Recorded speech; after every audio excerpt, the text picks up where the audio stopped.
2026 നല്ലൊരു വർഷമാകട്ടെ എന്ന് വിചാരിക്കുന്നു എല്ലാവർക്കും.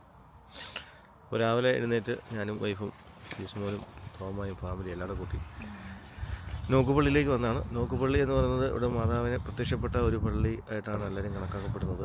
അറിയാലോ, മാതാവ് എന്ന് പറയുമ്പോൾ മധ്യസ്ഥത നിൽക്കുന്നതാണ്. എന്താഗ്രഹങ്ങളുണ്ടെങ്കിലും നമുക്കിവിടെ വന്ന് പ്രാർത്ഥിക്കാം. ഈ വർഷം എല്ലാവർക്കും നല്ലതായി തീരട്ടെ എന്ന് ആശംസിക്കുന്നു. ഇവിടെ ഡബിളിൽ നിന്ന് ഏകദേശം ഒരു 3-3.5 മണിക്കൂർ ട്രാവൽ ചെയ്ത് വരണം. പക്ഷേ ഈ പള്ളി വരുമ്പോഴത്തേക്കും എന്താ പറയുക, സാധാരണ പള്ളിയിൽ പോകുന്നതിനേക്കാളും ഒരു പ്രത്യേക ഫീലൊക്കെയാണ്. ഒരു ശാന്തതയും സമാധാനവും, ഭയങ്കര പീസ്ഫുള്ളാണ് ഈ ഒരു അന്തരീക്ഷം. എന്തായാലും മാതാവിൻ്റെ ഒരു അനുഗ്രഹത്തോടെ ഈ വർഷം എല്ലാവർക്കും നല്ലൊരു വർഷമായി തീരട്ടെ എന്ന് ആശംസിക്കുന്നു.